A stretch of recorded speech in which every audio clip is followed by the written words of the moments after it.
Do you have anything like, is there something like that we can do for ourselves? For someone watching, if they find Yes. themselves, wow, I always seem to go into this funk, or I always seem Yeah. to get myself into Yeah. this state. Is there a way that we can break our own patterns that can be helpful? There is. I think the first step is the awareness that it is a pattern, that it is not you. It's really hard to change yourself. It's easy to change a pattern. But when you've lived a pattern so often, we get the illusion that that's me, that I'm, a person that puts things off, I'm a procrastinator, or I'm, not aggressive, or whatever it is. And we have all these aspects of our life, some of which are more developed than others, but they're in there. So I think being aware of the pattern, its limit is step one. And then step two is breaking it. But people can break their pattern easily. They just don't, not only because they're in it, but because most people have never decided to say, I'm not going to tolerate this in myself anymore. So awareness is step one. Step two is raising the standard and going, this just isn't me. This is not what I stand for. This is not good for my kids. This is not good for my husband or wife. This is not good for the world. It's not good for me. And then putting a line in the sand that says, this ends here now. And then how to break your pattern. There's a million ways to break your pattern. All lasting change happens in an altered state. See, most of us think of hypnosis, like people say, you can't hypnotize me, and they're usually in a trance when they're telling me that. I don't hypnotize anybody, I de-hypnotize them.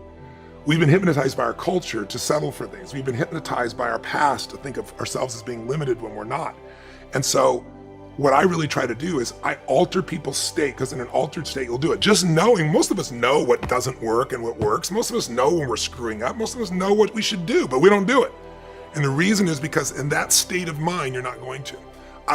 If you want, I can go on a rant on what is my highest level mission right now. Yes, please. Okay.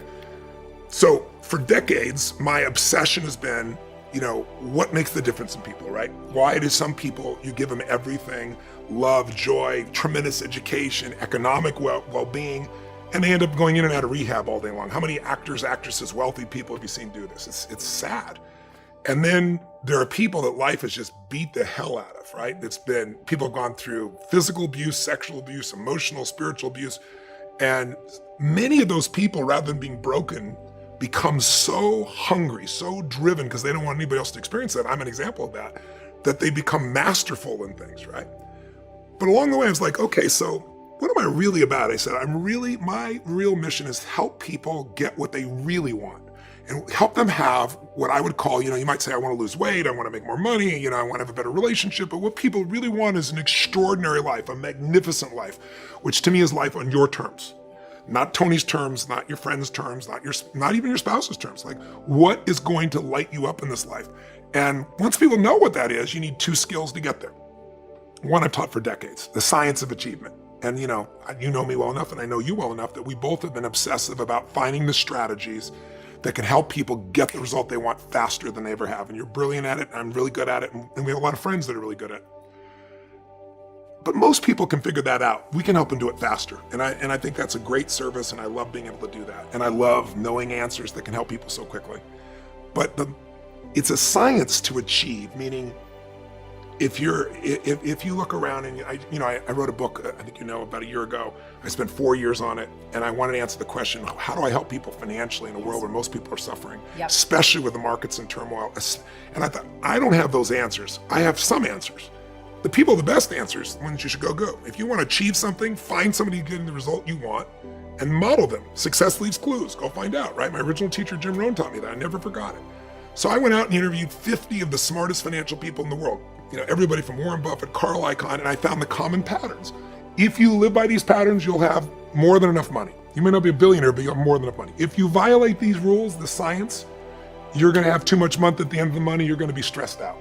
Same thing with your body. We're all biochemically unique, but there are rules you and I both know scientifically that if we violate them, our energy drops. If we align, and we're going to have disease, if we align with them, high energy. So that's the science of achievement. Get there quicker. How do you do it? One, obsess about what you want, right? Focus on it continuously. Have so much emotion about it that you take massive action. Keep changing your approach. Model somebody really great. And then with some grace, take some grace too. Yep. Some call it luck, and some call it God. If you do the first 3 steps, that 4th step usually kicks you over. But the more important lesson, and the one that I'm obsessed by getting into people's minds, I really appreciate me planting the seed with everybody. The one that'll change your life more is the art of fulfillment. And I say the art of fulfillment because What will turn you on, excite you, fulfill you is going to be different than this man here who I know is your friend behind the camera and this beautiful lady here. It doesn't matter how close we are, we all still are fulfilled by slightly different things. And so, what I really want is, I believe that success without fulfillment is the ultimate failure.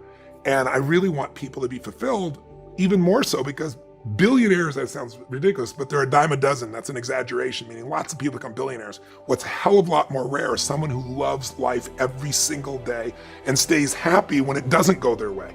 There's nothing worse than an angry rich man, an angry rich woman. You want to slap them. It's like they have every benefit in life, but that's what the human mind does. The human brain is 2 million years old, and this is not designed to make you happy. It's designed to make you survive. And survival, it does it by fear. So what the brain does is looks for, what do I need to fight or flight from? And so it's always looking for what's wrong. And our minds can take us over unless your heart is what's running you. So what I try to do is show people how to shift that. Achievers don't think they have fear. I've shared with you before, like, stress is the achiever word for fear. I'm never fearful, I'm just stressed. Well, if I follow your stress, it'll take me to your fear. So what I found is, I suffered because suffering, there's only 2 states you can live in, 2 types. Beautiful states of being.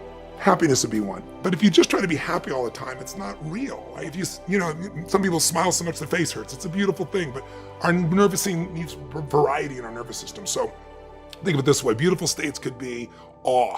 It could be love. It could be passion. It could be a courageous moment. It could be being driven. It could be happy. But in those states, no one has to tell you what to do, and you always treat yourself and others in the right way, and no one has to tell you to, because in that state, you just do the right thing, in those states. The other states we can live in are suffering states.